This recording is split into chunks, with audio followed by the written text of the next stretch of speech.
My name is Destiny Keleto. You can also call me Dinam. Dinam. Yes. Okay. The thing is, somebody told me recently that my name actually sounds like a nickname. So people use Destiny as their nickname. And then my surname, when you pronounce it in a certain way, Keleto, sounds like a nickname. Okay, Destiny Keleto. That's almost like a musician.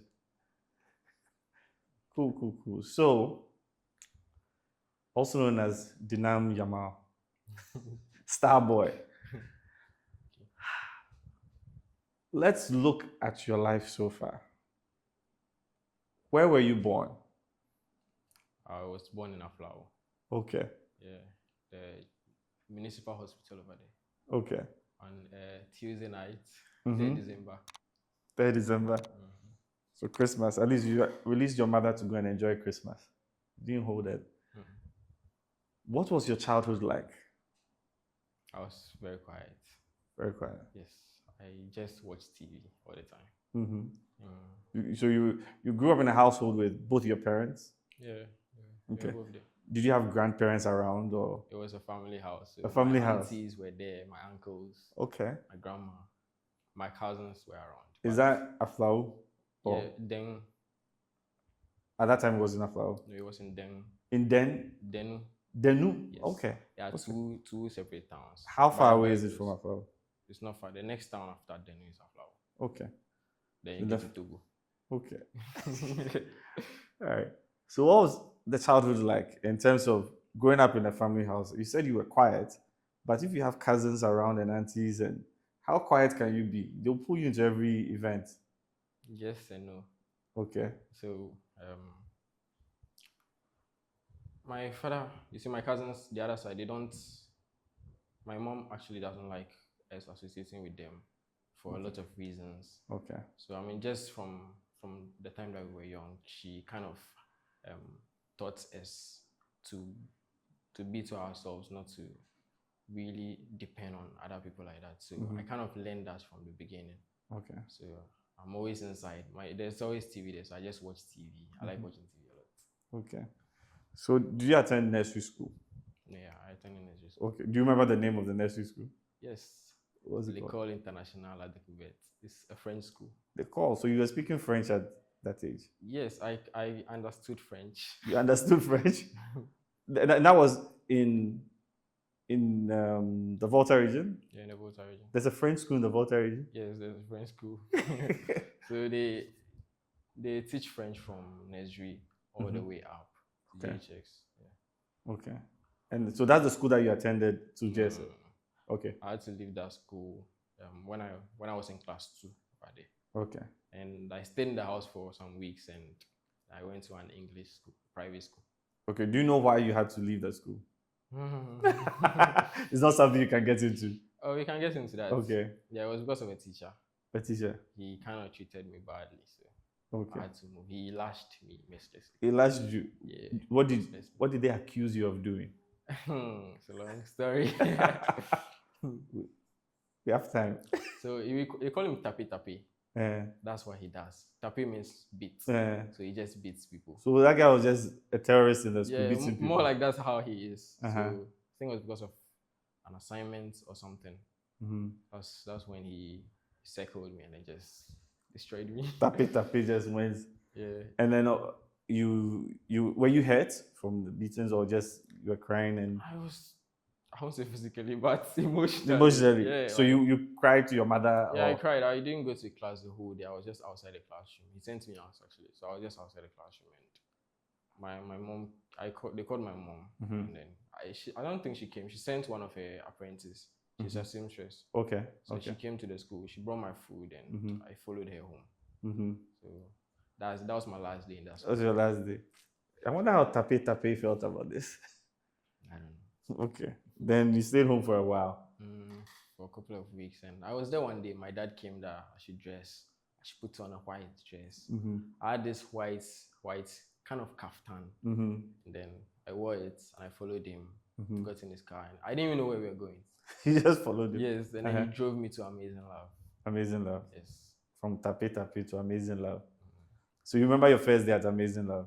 Yes, I remember my first What was it like? So the day that we went there, I got my. That's the day I started. So they gave me a test to take, and because I'm coming from a French background, it was really tricky for me. Yeah. They drew some objects on a paper and then asked me to write their names. The one of them I remember very much is they draw a tree over there, and you know, tree sounds like tra in French. Right? Okay. Tra is three in French. Okay. Yes. Yes. So I just in TROIS, that's Yes, tra. yeah. So I just changed the O to E to make it sound like tree. Uh-huh. And I think I removed the S. Okay. Okay. And to me, it sounded like tree. Tree. Oh, okay. Okay. So you knew what it was in English, but you didn't really know how to spell it necessarily. So you wrote tree as TREI or something. Yes. Okay. I can remember that one very well. Yeah. And they saw that, they were like, so they put me in KG2. In KG2, so they repeated. I was in class 2 and then I was brought back. Ooh, went all the way back. How did that feel? I felt very bad. I was expecting something big, you know, the same class 2. Yeah. But it took you to KG2. No problem. And that's Amazing Love. Did you make any friends at Amazing Love? Yes, a lot. What are their names, if you remember? There was this guy, Nana. Yes. I think he also just moved to Volta. He grew up in Accra. Okay. So he moved there with his parents. I think his father was a police. Okay. So I was friends with him and he likes Keleto a lot. For some reason, I don't know. Okay. He likes what? Keleto. Keleto, okay. Yes. So, even before the whole Nana Keleto thing. Yeah, Nana liked Keleto. I just got in Nana Keleto. Okay. So now from KG to virtually you make it. What was primary school like for you? Yeah, I liked Amazing Love. Like Amazing Love. Yes, and when I got to class 2 first, it's a private school, so they start teaching French from nursery. Oh, okay. Okay. So I was really good in French. I mean, I came from a French school. The French teacher really liked me. Yeah. What's the French teacher's name? Can't remember. Yeah, I can't remember. You just calling me sweet. I've forgotten his other name. Okay. Yes. So he liked you, and then he liked me. I mean, I'm always getting first in French. Okay. But the other things, they are managing. You're managing. Yeah. How's your math in primary school?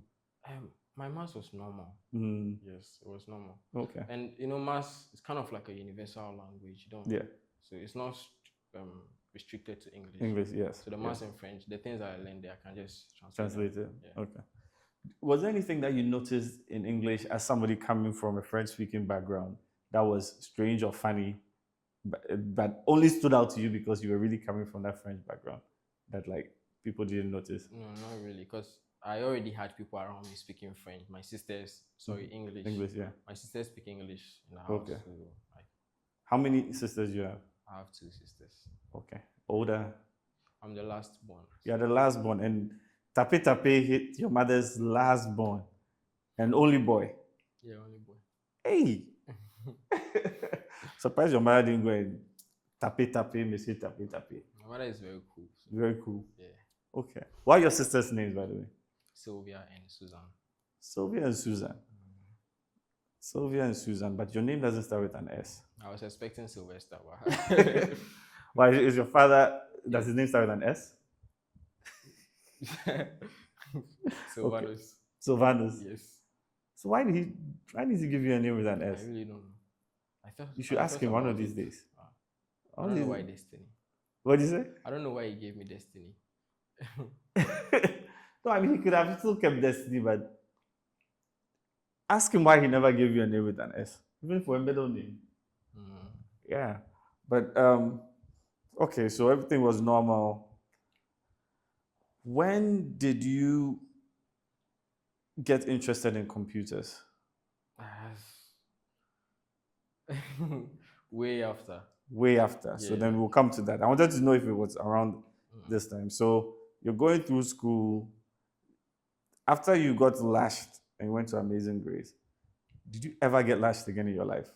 Amazing Love. Amazing Love, sorry, yes. Amazing Love. Oh, no. Not like that. Not like that? Yes. Not like that. That was brutal. That was brutal. I can imagine. Yeah. So then, what was Amazing Love like in terms of the students and the group of friends that you found yourself in? Amazing Lab was lovely. The teachers, we call them aunties and uncle, unlike other schools in the area where they say madam. Oh, okay. So they created that environment for kids to just grow, and that was really helpful for me. Yeah, and my friends too. So from Amazing Lab, when I got to KG2, after the final exams, I actually did well, surprisingly. So they didn't move me to class 1. I was jumped to class 2. Okay. Amazing Lab had this rule where if you are between 1st to 5th, they will jump you to the next class. That's so interesting. Instead of you going to the next class, you take the next 2 classes. Yeah. That's interesting. So how many times did they jump you? All the time. All the time. Because I could imagine that's because I'm doing the numbers, and if you move from class 2 to KG2, they must have jumped you a few times. Yeah, I was jumped throughout. Wow. So how much time did you spend? So they jumped you from KG2 to class 2. Then they jumped you from class 2 to what? So Amazing Lab, they stop at class 2. The next class is stage 1. Okay. So we have stage 1, 2, 3, 4, 5. So I was jumped from class 2 to stage 2. And then from stage 2 to stage 4. How did your parents feel about that? That's the thing about my dad. Like, he doesn't really. He expects that from me, I would say. So if I'm between 1st to 5th, it's just normal. So they never really said, "Oh, well done, my son." Never. I remember one time he said, "You've done it again." I said, "Yes." You've done it again. Yeah. I said, "Yes, that's so." Okay. So did you take BC? Did you do Not BC? in Amazing Lab. So after Amazing Lab, where did you go? So I switched school when I was going to GHS 2. Yeah. I left Amazing Lab. And where did you go? Zion. Zion? Yeah. Okay. I left Amazing Lab because, Amazing Lab, the school was separate. The primary is separate from the GHS. Okay. The primary is in Denu, but the GHS is in Tokon. It's a bit far from Denu. Okay. So my father actually worked in that area, Tokon. Yes. Yeah, so he normally takes me to work, but they moved him from that place too. Oh. So it became a whole hassle just to get to school. What did your father do at the time? If you he worked with the district assembly. Okay. All right.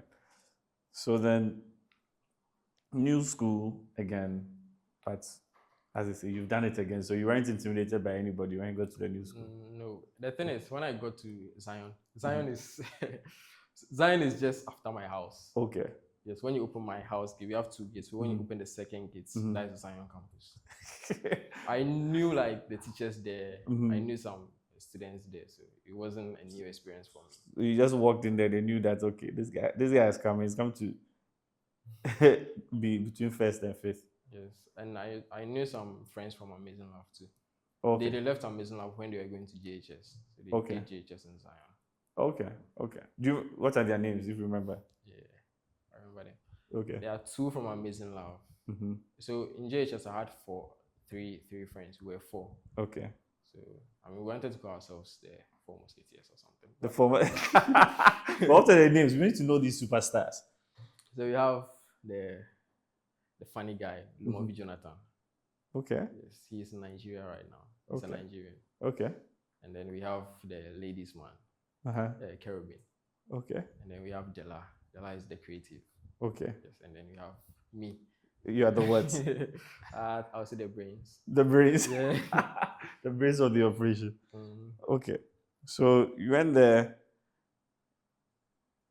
Fast forward, BC. I'm always curious about how young people think about BC, because for some people it's do or die. If I don't do well here, this is the end of my life. For others, it's just normal. For others, they feel they're going to not do well anyway. What was your approach towards BC? How did you feel? Were you nervous? Were you excited? No, I was not nervous. I mean, we wrote a lot of mocks before that, so it kind of prepared me for that. Plus, I knew I was good, so I didn't see it to be a problem at all. Yeah. The thing is, I don't learn. And that's one bad thing about Amazing Lab, I would say. At least when for me, because in Amazing Lab, I didn't learn. The teacher comes, they teach you, Then you copy your notes. That's all. I don't even go through the notes during exams. Like I just go and write, and then that's all. So I thought, JHS is also going to be like that. When I got to Zion, I had to put in some effort. Yeah. But I wasn't used to making an effort to learn. So I just didn't know how to learn. Okay. But I knew I could write enough to pass. To go to the next stage. So at Zion, it was more of writing enough to pass. Yes. Okay. And then, so you did BC. After BC, where did you go? After BC, my SHS Anseko. Angola Secondary School. Yes. You're a boarding student, or? Yeah, I was a boarder. Okay. Did your parents know anybody there? That's my father's alma mater. Okay. Okay. And my second sister, so that's where she went. Okay. Okay. Like a family school. Second sister is not Sylvia. Susan. Yes. Okay, so it's family school. Legacy student. Yes. But I can also tell from your personality that you didn't really get into trouble much. So for children like you who never got into trouble, what was your perception of the children who are always getting into trouble? Or you didn't think about that? I have this understanding that some people are born a certain way, or some people because of their environments, this is how they are. So whenever I'm relating to them, I try to relate to them on that level. So I don't really judge people because of the way they behave. I just take them for who they are. Where did you learn that from? I'll say my mom, because she's a very calm person. She's very calm, and then I've not seen her getting into fights with anyone before. She's friendly with everyone, even like people that others criticize, like don't talk to this person, don't do this. She's actually very friendly with them. Yes, but she doesn't have one like friend that she can say, this is my friend, I'll tell everything. Yes, but she's friendly with everyone. Okay. What has she told you growing up that has kind of always stuck with you, that you've built your life around? Is there anything like that? She didn't really tell me anything. It was more like her actions. Yeah. So the way she acted around people, I saw that, and I was like, okay. So personality-wise, you're quiet, more like your mom. Your dad also quiet like you. I know my dad is. I don't know a lot about his personality. Oh, okay. Yeah. My dad was. I mean, he came home every night, but I wasn't really close to him. You weren't close to him like that. Yeah. Okay. So then, I'm at secondary school. Do you remember your first day there? Yes. Okay. Walk us through. Oh, one second. The star of Angloland. That's how I'm with you. Okay. So walk us through your first day going there. What was in your mind? My dad drove me there as always. And so Anseko didn't pick me. Kitabusko picked me. Okay. I didn't want to go to Kitabusko. Okay. Maoli was my first choice. Maoli didn't pick me. My dad wanted me to go to Kitabusko. But I didn't want to go to Kitabusko. Why didn't you consider Bishop Herman? I considered it. Okay. But I don't think it was part of my choice. Okay. My elder sister, Sylvia, she went to Kitabusko. Okay. Yes. Okay. And I just didn't want to go to Kitabusko. Okay. So I settled for Anseko. Okay. So your father pulled his strings and got you there? Yeah, he got me in. Okay. So he was driving you there, or he drove me there. He went to do the office stuff just to get me in, and I was in. So there was this pavilion on the campus. We just call it pavilion, or sports pavilion. Yeah. Yeah. So that's where the new guys are. Your trunk and everything is there. You have to join a queue and wait for the housemasters to sign you and send it to your dorm. So I was waiting there. That's when I met my first friend over there. Okay. Sylvester. Okay. Sylvester Tete. Okay. How did you meet him?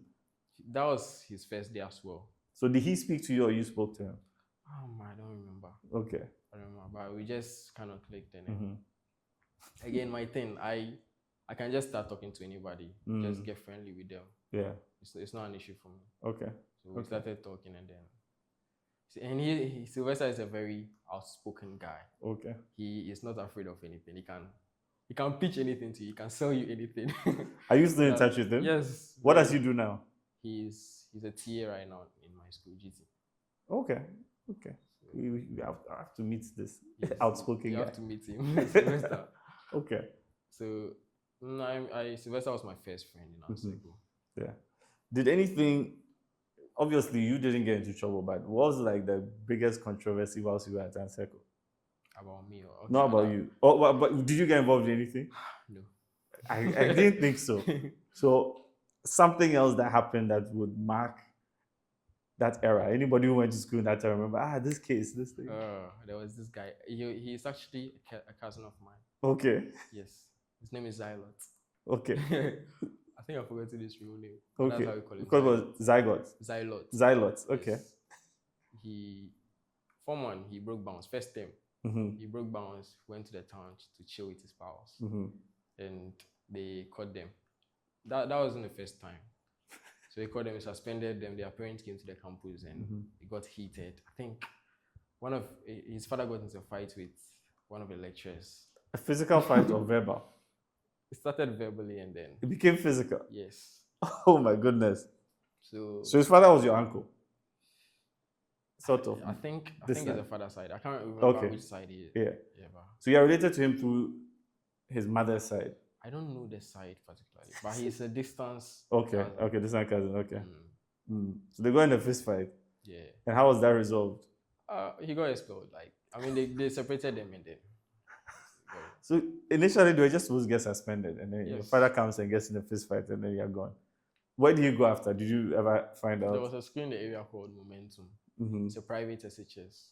So he went to Momentum? Yeah, he went to Momentum. And now he's doing okay? I don't know who he is. Oh my goodness. It's really funny. Yeah. Okay. So then, again, you're one of those rare people that I can't really ask about if you were nervous for WASI because you weren't. No. You weren't. So WASI came, you were done. Obviously, university was the next step. What universities were you considering? UMAT. I really wanted to go to UMAT. Yeah. That's where Takwa. Takwa, yes. I don't really know why. I just wanted to go somewhere else, far away from Volta. Yeah. And not Accra. So, and not Kumasi. I don't know. I just don't like KNST. Okay. So you chose UMAT. UMAT, yes. Why didn't you get in? I got to UMAT. So why didn't you go? They called late. I chose mechanical engineering. Okay. And they called late. At that time, I had already paid my fees for GT. Okay. So the thing about GT is, after SHS, this is long. No. It's time. Say it. After SHS, what happened? So after SHS, I taught for a while. Yes. I completed in May. And then I started teaching in October. That year, 2019. Where did you teach? Amazing Love. Amazing Love. Yes. So there are people there who know you as well. What do they call me? Uncle Destiny. Uncle Destiny, yes. Uncle Destiny. So 2000 and what was it? 2019. 2019. Yes. And so how old were you then? I was 16. You were 16 and you were teaching class 2. Class 2. So class 2, 7 years old. I'm trying to figure out how old they are now. They're probably like 14. My math is off, but wow. So there are some 14, 15 years old. I remember Uncle Destiny. Yeah. You'll be watching this. Okay. So you taught for a while, and then what happened? So when I got there, I was understudying another teacher there, Auntie Theodora, I think. So she later left the next semester. Sorry, the next term. Yes. So I had to become the main class teacher. Okay. It wasn't easy, but the kids were stubborn. There was this guy, Apia. Apia is always making noise. Apia is he's very creative. Okay. He likes drawing. He's very creative, but he's just stubborn. He doesn't know when to stop talking. So how did you manage that? I lashed him a lot. You're the new Mr. Tape. Circle of life. Okay. So Apia, I hope Apia sees this. Okay, so then you did that. I was slashing him and the headmistress came to pass by. She didn't really say anything. She was just looking at me. She knew Apia was stubborn. So. I can't imagine you at 60 Yes. with a At cane. that time I was 17. 17. Yes. Wow. Apia was stubborn. Yeah, that guy. Great. So then, how did you make it to GT? So it was in March, 6th March. I was actually going to Togo on that day. Okay. When the news came in that COVID is in Ghana, so they are shutting down the borders and everybody should go home. Yeah. So I was supposed to go to Togo. My KG2 teacher, when I went to Amazing Love, I got in touch with him, and I used to buy things for him from Togo. Okay. Yeah, like dresses. So you used to make money off that? Yes. You were a businessman at 17? Yes. Okay. So he will send me the money, and I will go to Togo. I'll buy the things. He lived in Takrady. So I will send it to the drivers, and then the drivers will send it to him in Takrady. Yeah. I'll get my profits on it. Okay. So it was something I did after school.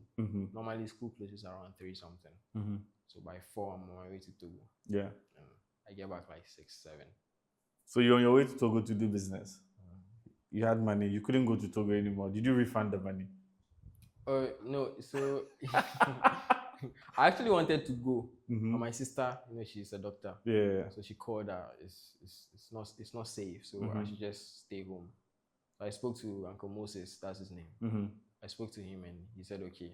So he got another guys to go to the Togo for him. So they came. I used to have a Togo SIM. Yeah. So they came for the money and the SIM, and they went to buy the things for him. What do you mean a Togo SIM? Mobile money on?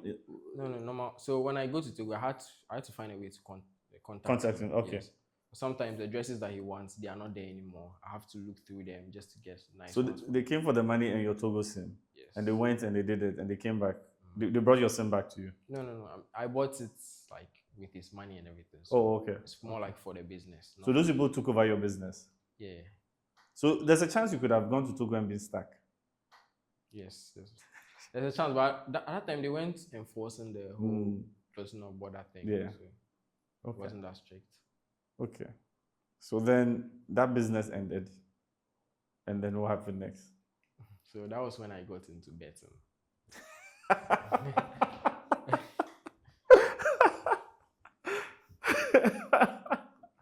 Okay, that was unexpected, but how did you get into betting? Who introduced you? I started betting in SHS actually. Okay. My final year. Who introduced you? My mates were just doing it. Okay. And I'm like, there's this guy in my dormitory, Aremu. That's how we call him. Aremu. His name is Evans. Yes. He bets a lot. Okay. So every morning he has his notebook with the teams written on it. Home or away, home or draw, and all this things. Yeah. And he was making some money off it. Okay. I'm like, let me just try this thing. Okay. So I was really stranded in SHS one time before. So let me try it. We tried it the first time, we won. Okay. I didn't have phone at the time. My friend had a phone. Yeah. Enoch. So we tried it, and the first time we won. Do you remember how much you bet and how much you won? I think we bet 6 cities. And you won how much?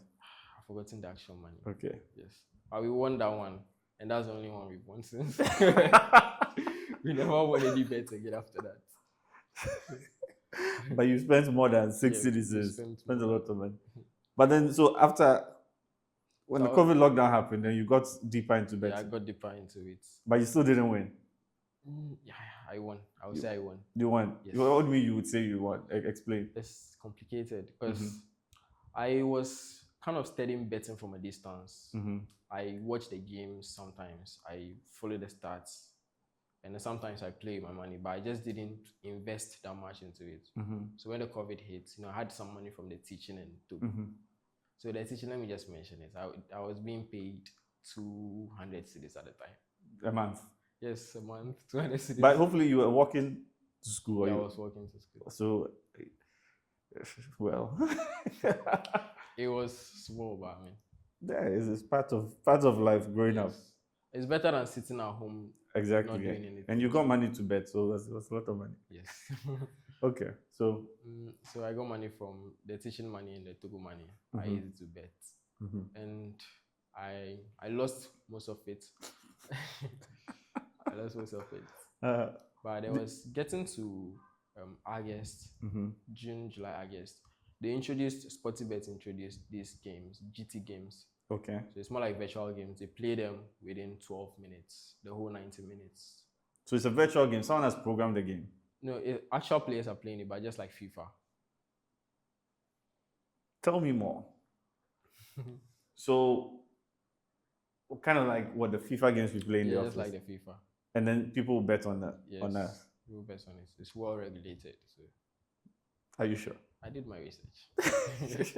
So you started getting into that? Yes, and then I like to study and recognize trends and patterns. So I was kind of studying the games, and I realized that majority of the games they play over 2.5. That is, they score more than 3 goals in the games.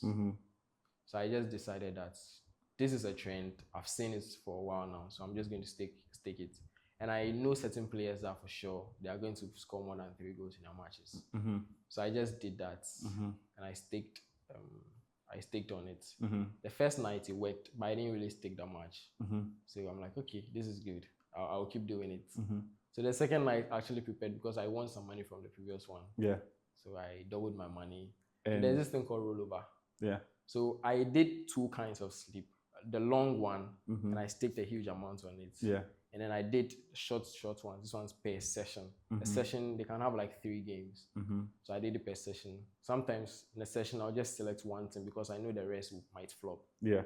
So I did that. So the long sleep, on that day, the long sleep won. And the rollover too, majority of them played. Yeah. So at the end of the day, I think I made around 2K. Wow. Yes. How much did you invest roughly? It wasn't more than 150 cedis. 150 cedis. So with 150 cedis, they made 2K. Did your mother know you were betting? Yes. She knew? Yes. It wasn't an issue for her. Like, she kind of knew. Okay. Interesting. I remember sometimes I'll go and steal 1 CD from her Momo account just to go and stick a bet. Yeah. Interesting. So then that's what you were doing. You were betting like a day trader. That became part of your job. Then you never stopped doing that. I'm sure you still do it.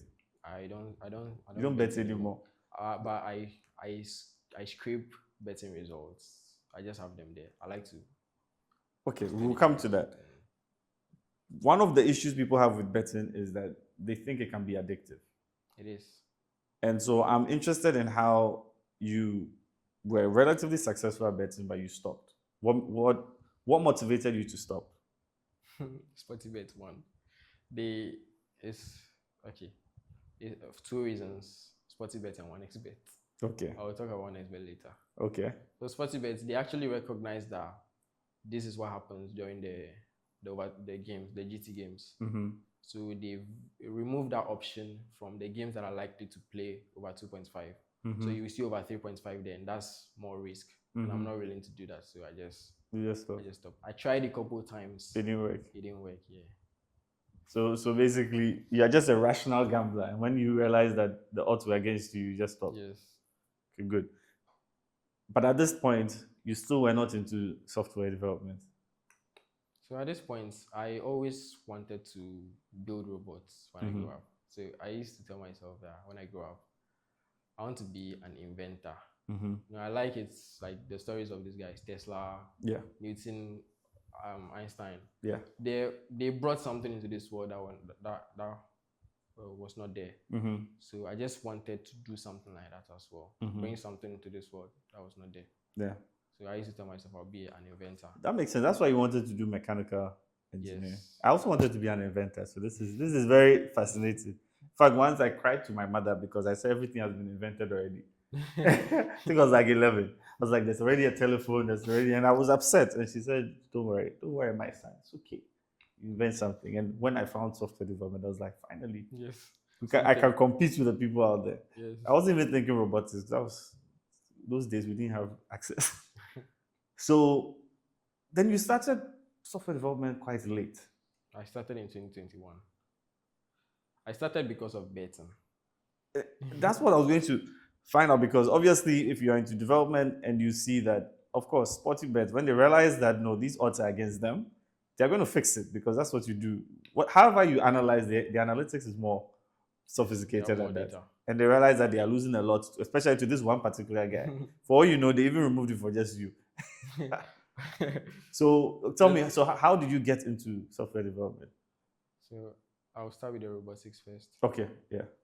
After SHS, I think still during the COVID time, I built a drone. It wasn't anything complex. I was just there, and the idea came to me like, I really want to get into robotics, but while I'm in the house right now, I need to start doing something. So I took those motors, the heavy ones, in TVs and radios. 4 of them. I just used carton to build a shell around them, and I connected the wires. I did science in SHS. Okay. So I had basic electronics knowledge. Okay. So I just connected the wires, some few transistors, and then put a switch on it, and then I turned it on. And then it went up. Yeah, it went up a bit, but it wasn't stable. It was just everywhere. So I realized that the main thing is the fans. The fans were too heavy, so that's one side I could improve. And I went to my dad. I built this. I showed it to him. Did you do a demo for him to see it working? No, I didn't do a demo, but I told him it's working. It was going up, but the fans were heavy, so I wanted money to go and buy lighter fans. I knew there was an electronic shop in the area, so I told him I want to go there and go and get it. He said okay. I didn't say that he wasn't impressed. I will say that at least he didn't show it. Yeah. So I told him I want money to go and buy the fans, and he said okay. He never gave me that money. He said okay, but why did you need money if you were successful better? That's true. Maybe you weren't as successful as you thought. So yeah, the thing about gambling is sometimes you remember your big wins, you forget your losses, because you spend 150, win 2,000. You remember that, but the 150 you spend the next day, and the next day. Maybe I'm misremembering this. Maybe this was before I got a teaching job. This was before you got a teaching job. It's possible. During the time I was betting, I had money. You had money. Yeah. You had money, so you didn't have to worry about inventing. Yes. So after that, what other thing did you try to invent? That's all. That's all. He kind of killed my fame. Okay. But that really taught me a lesson, because I told myself, I actually expected him to make an effort, because I didn't know anything about robotics. I didn't know anything about YouTube to go and watch videos and see how people are doing it. I just sat down with the little I knew about electronics. So I was able to fix that thing together and made it go up. So I expected him to be impressed or at least support me, but he didn't. So I told myself, if my dad didn't want to or didn't support me when I needed him at this stage of my life, like actually I need to start doing something for myself, and I need to start doing it quickly, because if he's not going to do it, there's no relative that's going to do it. That's quite a dramatic interpretation of things, just because they don't let your on-off drone fly. It's not that deep, but I mean, I know for a child it's very deep, right? I can imagine. So it made you realize that you were the only one going to power your own dreams. Yes. And so you became more self-reliant. So then, again, betting, how do you go to... You got into UMath, but that came late. Telecom. No. So you got into software after you got to university? Yes. Okay. So how did you get into university? So before I came to Accra, I got the money from betting. And then my sister was looking for a place to rent over here in Accra. So she got a new job too at Abeka. That's Sylvia. Okay. Yes. Is she the doctor? She's a doctor. Okay. So I also wanted to move to Accra. Yes, I was just tired of Volta. Yeah. So she rented a place. She supported her a bit with my wins. You supported her? Yes. So she did everything. She paid everything. I just supported her with some money to, finish the place. Yes, finish the place. Which means that you can come and stay there too. Yes. Okay. So that happened. And before I came to Accra, I bought the UMath form. I already submitted it. Yeah. And I bought Ghana Telecom form. So I just bought it as a backup in case the UMath didn't work. I didn't even know we were coming to Abeka. I didn't know Abeka was close to Tesano. Yeah. I just bought it, and everything worked out. My sister got the job at the hospital. She also rented in that area, actually on the hospital compound. Okay. So Okay. it wasn't. So when I came to Accra, then they called me GT. That I'm in. So that's when I got in. So then when you paid, and then Yeah, I UMAT paid my called and you fees. thought I was on the campus and then I received a call from UMAT. after you had paid. So if they Yes. had called maybe 2 hours, 3 hours not the before. same day, Oh, okay. but Okay. I think the same week. The same week. Yes. So if UMAT had called like a week before. Yeah. So and if you had gone to UMAT, you'd have probably gone mechanical and never done software. You would have lost a great mind. I will still get into software. You think? Because the reason I got into software is independent of Okay, what I was doing in so first of all, we haven't even asked, what did you study in university? Computer engineering.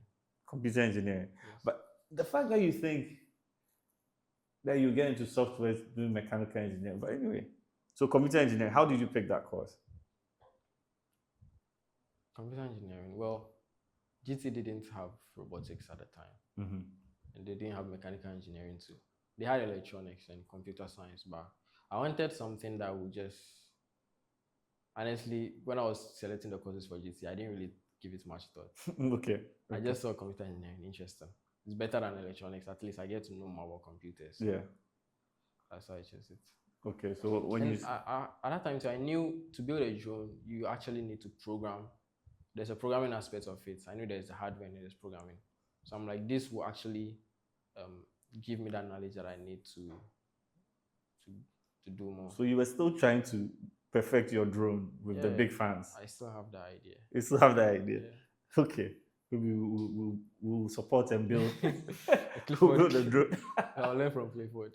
So Clifford just assembles. He hasn't built anything. Just no, I want to build. Assemble and then you solder a few parts together. So computer engineering. Did you enjoy learning computer engineering?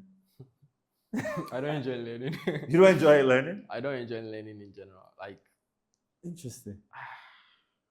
Learning book, I don't enjoy it. So you don't enjoy school, but you enjoy learning on your own? Yes. Oh. I hate reading. Okay. I hate reading. So as a software developer, do you read documentation or watch YouTube videos? Documentation. You read documentation? Yes. Which is the worst form of reading anyway. Yeah, but for some reason, like, I enjoy it than not reading for school. Or maybe because you are reading to solve a problem, to figure something out. So you have to go through that. Because I've always wondered, I definitely hate reading. I don't read anything. If you notice, I don't write either.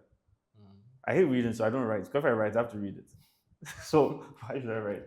So this is interesting. So if anything is important, I keep it in my head. Yes. If it's not important, it should disappear. Or if I have somebody like Leslie, I'll say, remember this. Okay, so computer engineering, you have to read. Yes. What was your strategy to just pass? Or I had a really strong strategy that worked for me. Okay, what was the strategy? It was very simple, and I tell people, go to every single lecture. Just go, sit in front, pay attention to whatever the lecturer is saying. Don't try to talk too much in the class. Sometimes I do sit at the back just to engage with friends, but majority of the time I'm sitting in the middle or in the front, taking my notes. Even if I will not read, I still take the notes. Yeah. And that's all. I throw it away. Because the process of writing it down, you're still letting it pass through your brain, right? Yes. Yeah. And that's what I did in Amazing Lab. Okay. The time. So yeah, that's the same thing I did in uni. I only learn. I won't even say learn. During exam time, I don't even do revision during revision week. Yeah. Yes. I'll tell you why I don't learn later. But I just don't. When it's the nights before the exams, that's when I sit with my friends. We go through the notes and we solve past questions. That's all. That's interesting. Mine was the reverse. The bad thing was university, I didn't really go to lectures, which was bad. But if I went to class or went for a lecture, I never wrote. I would just watch, because I think a little bit of ADHD, if I start writing, I'll get distracted. I'll start writing, I'm like, oh, why does the page have these lines? Oh, I remember these lines. I remember the lines to this rap song. Yeah. So I just have to sit down and then watch the teacher if I really want to pay attention, because I guess I had a bit of a photographic memory if I can pay attention. So that even in an exam room, I can remember, okay, the teacher spoke about this on this Wednesday, and this is what he wrote on the board. Oh, I can see what he wrote on the board. Okay, I can answer the question. But there are times when I'll just go to class and I'll get distracted, which is the worst thing. Because if you don't write notes and get distracted, I can't even recall because I wasn't paying attention. And then in those cases, before the exam, I have to isolate myself, and usually I'll read the entire textbook because I don't know what was taught and what wasn't taught. Yes. So I remember I did that for chemistry where I hated chemistry. I didn't pay attention. And Mr. Carter said, I hated chemistry. Mr. Carter said I won't amount to anything. It hurt my feelings. But he was right. So to prove to him in the IGCSEs that I'm the don, actually, I took the whole textbook. I didn't even look for the syllabus to see this topic, but I learned the entire textbook and I went and got an A. And after that, my dad said, okay, so would you, my dad knew I hated chemistry, so would you do chemistry? And I said, no, please. I've done my part. Just to prove a I point. got my A, moving to computers. But anyway, so back to you. I like your strategy. I actually wish you were older than me because if I learned your strategy, I would be much more successful in life. I think it's a good enough strategy. And I also didn't have friends. I hate that. I also didn't have friends, so study group never worked for me because nobody liked me. I mean, it worked for me in the sense that I end up being the one to teach, explain things. I won't say teach, just explain certain things to them because I paid attention in classroom. And the thing is, I remember majority of the things that they teach in the classroom, but I tend to forget reality. Jonathan actually told me that before, Lumobi.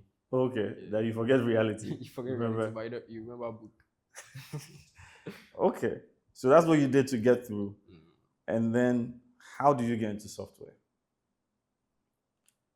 Level 100, first semester. I wanted to start doing something. So I heard there was this organization on campus called ESA, Engineering Student Association. So I was interested. They offered 3 major programs. They have programming, robotics, and then cybersecurity. Okay. Yeah. I wanted to do cybersecurity. My friends were hyping it, but I was like, I had interest in robotics already, so let me just go to that place. And they said sometimes the robotics class, they will let us merge with the software guys because you need to learn C++ to program that Arduino and all that. So I went to the robotics, but I realized something. For the robotics, you need Arduino kit. You need to buy the tools and all that. And I didn't have money. I was living with my sister at the time. So I switched to cybersecurity just because my friends were hyping hacking, like hacking. So I'm like, let me just try it. I tried the cybersecurity group too. There was this software, I think Wireshark. Yeah, Wireshark, where you can see the network intercept the traffic. Yes. So I had to install Linux. I used the virtual machine and I installed Wireshark. Everything was slow. The machine was very slow. Yeah. So I'm like, for me to do cybersecurity, I need to install a lot of software, and my machine is very slow, so I can't really do that. So that's when I moved to software. So software was your third choice? Yes. So this is interesting to me because as you're explaining everything, I'm getting the impression that you're a very logical human being. Because everything that you say, there's a rationale behind it, and it's sequential. I don't know if I've met anyone that thinks so clearly and logically. But obviously, that's an asset for software development. So when you got into software, how did that feel? Software was weird. Okay. Like you're just writing words and it becomes the apps we see, the apps we interact with, and it was weird in that sense. But when you actually look at the evolution of computers from the beginning to where we are now, it makes a lot of sense. Yeah. So it was just weird the first time I interacted with it. What was the first thing you built? Simple terminal applications. Okay. But the first website that I did was for a travel agency that actually paid me. So how did you get that one, that contract? Okay. And before that, when I got into GT, I didn't know anything about computers. So I remember I was asked to print one of my documents. I didn't even know where the printer was. I didn't know what button to click. Oh, wow. To print. So you went from not knowing anything about computers to a travel website that you were paid for in how many weeks or months or years? So the travel website was in 2022, around August. Yeah. So yeah, that was like a year and a half. A year and a half. And you got paid. You know how much you were paid for it? Yes. How much? 500 cedis. 500 cedis. How did I that was feel? working under a company. Under a company, and then they paid you the 500 cedis. Yes. How did that feel? Very good. Very good. Yeah, very good. Because I was able to build something that people used in the real world, and I got paid for it. I think that's one of the most satisfying things, where you come up with something, could give me an idea, and it's like, especially when you're in school, it's like, wait, people who are making money, because you see professionals as serious people. Yes. And they're taking what you've written and they're doing something with it. That's cool. I really like your story so far. So then 500 cities. How long before you had your next gig that was paying? Next paying gig. Yeah. It was no long. It was in September. Okay. So I guess in September. And this time you made more than 500. Oh yeah. That's when I started cashing out. And you realize that this can be more profitable than. I remember about, this will date me a bit, but I think 2009, somebody tried to get me into trading, forex trading. So I was learning all these things, pips, and I was looking at the time I was putting in it, and the fact that after all of that, you still need a lot of money to potentially make money. And I realized that, you know what, if I spend all that time writing a piece of code or building a website, I will definitely make more money. So I did the math in my head. I was like, I can build something in a week. Even if they pay me 1,000 cedis, I know that's 1,000 cedis. So I tell people all the time, even I'm not a big fan of crypto trading, but I have a reason. Because I think if you want to have it, if you have some extra money and you put it in crypto, I don't have a problem with it. If you are speculating in it going up and so you're investing as a strategy, I think is wrong. Because when you put money in, you have to spend so much time watching that money. Become attached. Become attached. But you can build something in a week that could end up making a lot more than that. Or you can learn something. That's my take on it. But that's fascinating. So you were cashing out already in GT. Yes. Whilst also doing your engineering and trying to graduate.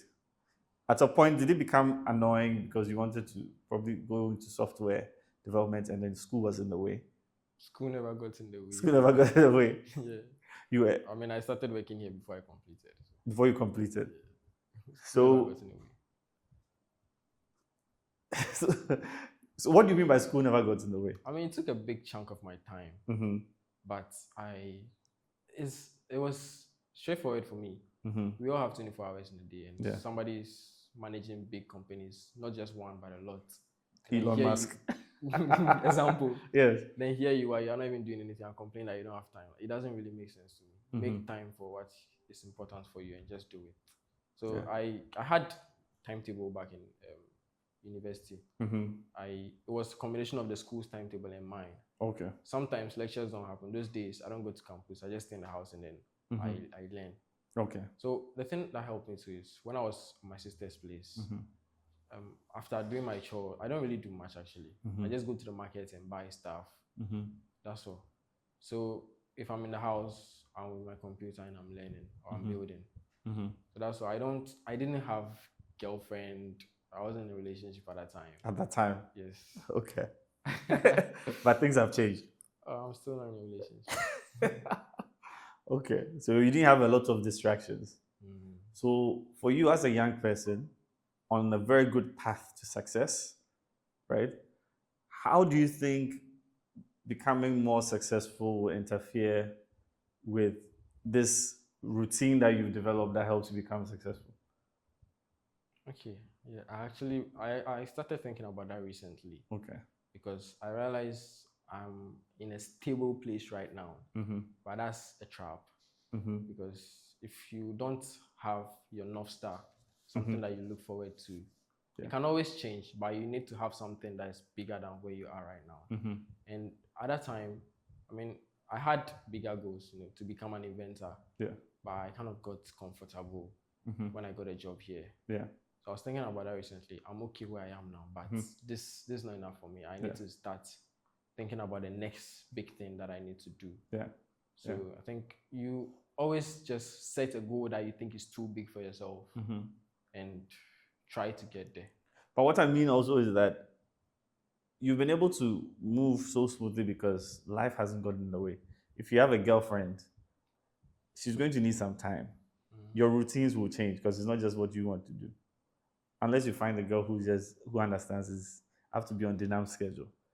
Have you thought about that and how you navigate it? I thought about it a lot.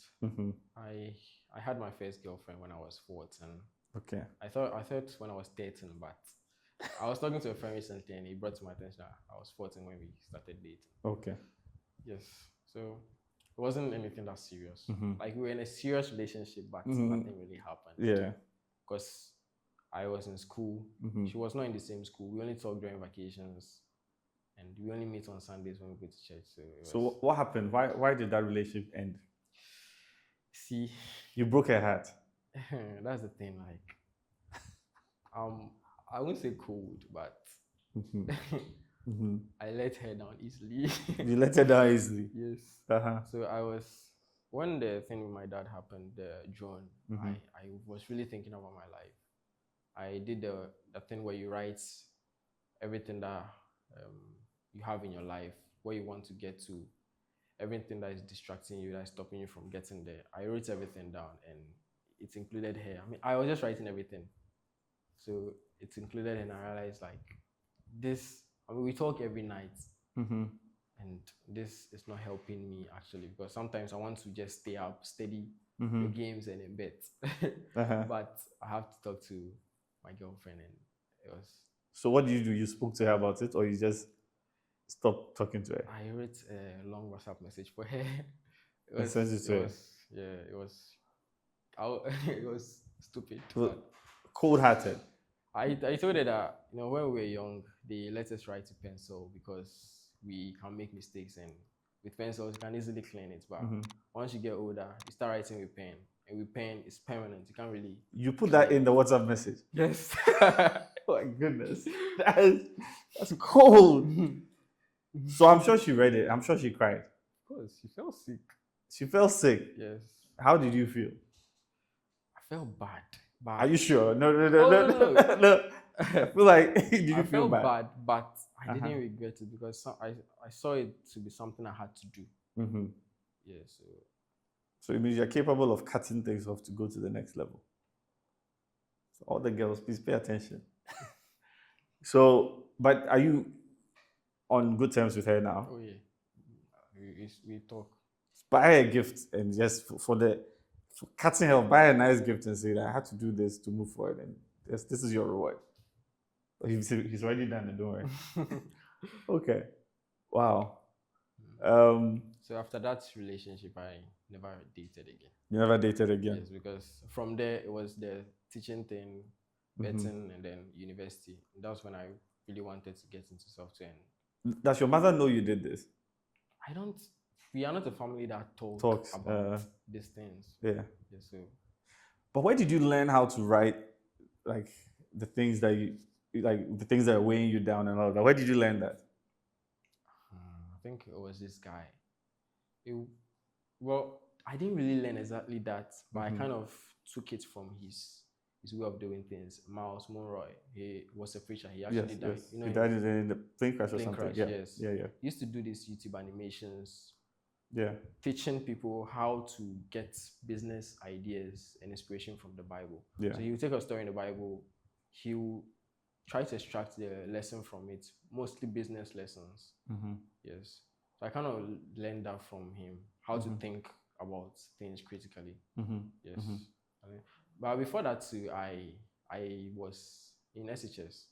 I was the president for my denomination, CASI. Okay. So I go to church every Sunday and I preach. You preach? Yes. So you're a teacher, a preacher. Okay. That was when I first spoke in front of a public. So my first Sunday that I had to preach, I did my notes and everything, the Bible quotations, got in front of the stand, like we allocated 20 minutes for preaching. I think I preached for just 5 minutes. And then you left. I was shaking. I didn't know whether it showed, but yeah, I was shaking and I was feeling cold. And but after you did it, you realized it's not such a big deal. yeah, it's not that big. It got easier over time. Yes. Yeah. It was easy after that. That's like everything. Everything. And sometimes people don't take action. I just wish they understood that just take action. What's the worst that could happen? Exactly. I normally compare it to the other option. The other option is you sitting down, not growing. Like, I don't want to be there. Yeah, that's true. And you have to put yourself in uncomfortable situations to grow. And it's something that we all have to learn if we want to grow, if we are serious about it. I know a lot of people wish they would grow, but wishing is not enough. That's it. Wishing won't get you anywhere. Good. So, but there are people who were doing web development and software development before you, but obviously you surpassed them in a short amount of time. What makes you so special? It's a combination of a lot of things. Okay. So one thing is I removed a lot of distractions. That is girlfriend and friends. I had friends in uni, but I'm only friends with them when it comes to like academic stuff. I mean, we hang out sometimes and play table tennis. Play table tennis. When was the last time you played table tennis? I think last year. Are you good? I'm good. Okay. I'm good. We'll find out. Legend thinks he's good too, so that. Oh. Who's the best? Is it Albert or is it Albert? I heard Albert. Eddie. Anyway, it's probably Eddie, Albert, then you, then Clifford, then me, then Cindy, Sylvia before Legend. So okay, that's very interesting. Your approach, you are definitely unique in so many ways. Obviously, I know you're special, and I think you should just keep on doing what you're doing. Keep on being on that path. Is there anything else you want to touch on? Oh, it's more about like being focused. Because the thing that got me here is, like I said, removing a lot of distractions. Yes, that really got me where I am, and also finding a community. I didn't really give this a lot of thought until just last week. I realized when I started programming, I wasn't part of any physical community in Ghana here, but there was this YouTube channel, Clever Programmer. He got into some scandals recently, but what was the scandal about? I think it's the normal software scandal. He sold courses for beginners, promised them that he would get them jobs after a year, 6 months, and then he didn't get them a job. And there was a whole issue, plenty lawsuits. So, but when around 2021 and 2022, his channel was really active, and I was really part of that community. So it really helped me. He's putting videos out every day. It was a whole empire. He really did well, but it was a whole empire. So it helped me. He's putting out courses every single day, free courses actually. But you never paid for any of his courses, so you're never scammed. I'm from Ghana. I'm not going to buy $1,000 course. Okay, that's really cool. That's really cool. So focus is the most important thing. Yes. So you are actually, I think you're the youngest, right? You're the baby of the EK brand or the SydeHassle family. Almost every class that I was in, I think I was the youngest. You're the youngest, except for next week too, when you were repeated. But it was a short one after that. You just kept on leaving. But so if there's any young person now that wants to do things there, wants to follow the path of destiny, that should be your YouTube channel. Path of destiny. Anyway, don't want to follow that path. Your advice is for them to focus? Yeah, focus. But the thing is, everything has its downsides. I didn't enjoy the normal university life that my friends did. I didn't go to parties. When they are doing artist nights and all that, I never went to any of them. Okay. I was always inside, just trying to learn and build. Did you feel you lost out? Yes. So you knew you were losing out, but it was a necessary sacrifice. Yes. Okay. The thing is, I don't want to. My main driver at the time is I don't want to finish uni and still be with my sister. I want to be on my own, have my own job. So you were able to do that. Yes. Good. Congratulations. Yeah. So that was the main goal. So I didn't see why I shouldn't sacrifice a night out with my friends for that. So I think what you are telling people, younger people, is that they really need to sacrifice. Yes. So it's important to be very clear in your mind what's important to you. And everything else may be sacrificed for that, even your 14-year-old girlfriend. Sorry, your girlfriend at age 14. I don't want this to sound wrong. Your girlfriend at age 14. Oh, shit. Okay, that's good. Do you have anything else you want to touch on? So let me talk about my software that I built for betting. Yes, tell us about it. When I came to Accra, I still wanted to replicate, the winning formula. So I started monitoring a lot of virtual games. I forgot about the actual Premier League and all those games. I wanted to focus on things that are easy to predict. So there was this guy on YouTube. I don't want to mention his name. Okay. Like I'm giving him publicity. That's right. So he said he has a software that predicts these virtual games on soccer bets. So I was interested. Okay, he has a software. That's interesting. So the software just gives you the results of the games and you stake and it wins. He said he has 75% chance of winning. So that's really good. So it was behind a paywall, obviously. Yeah. So I'm like, how can I get the software without actually paying him? And he mentioned one time that he built it with Python. And that was my first introduction to like programming. Okay. That's when I heard that there's something called Python for programming. Okay. Yeah. So that was even before I got into university. So at that time I saw that thing, but I realized later that this guy was just bullshitting. Like, his software is not that good. I saw a lot of reviews online and the YouTube comments, people saying he scammed them. So it was all a scam. Okay. But around that period, I got an idea. Arbitrage. Yes. So you wanted to. The thing is, the normal betting, you have to hope somebody does something right. Yeah. So it's still a game of chance. I really want to eliminate that whole chance. Yeah. Out of the whole thing. Yeah. So I came across arbitrage and I watched a lot of videos about it. I like YouTube a lot. So I watched a lot of YouTube about it and read some articles. And so just so people are clear, or also so that I'm clear, that's when. So in Forex, right, we are trading between currencies. So a good example is, let's say, how much it costs to convert from, let's say, SYDE to dollar. They know how much it costs to convert from dollar to SAFA, and how much it costs to convert from SAFA to SYDE.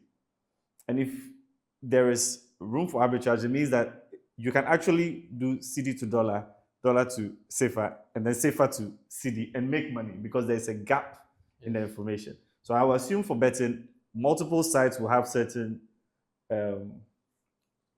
odds.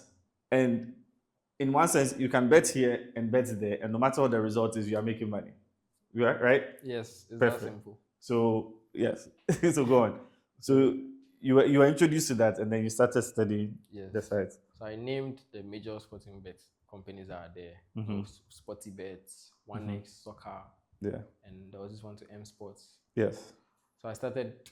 It actually works well with games that have two certain outcomes. So there's no draw in between. Unlike football, where we have win, draw, and lose. Yeah. So basketball, tennis, any games that have two outcomes. Yeah. Arbitrage is good for that. Yeah. So I started studying those games manually. Yes, and I actually, it was during that time to 2020. I was able to identify certain games with arbitrage on 1x bets, soccer and sporty. Yeah. So I started staking, I guess, on small profits, but it was very small. Yeah, so you have to spend a lot of money to make anything. Arbitrage, the highest you can get is like 5%, and that's a lot. Yeah. That's a lot. So I got 2%, just doing it manually. Yeah.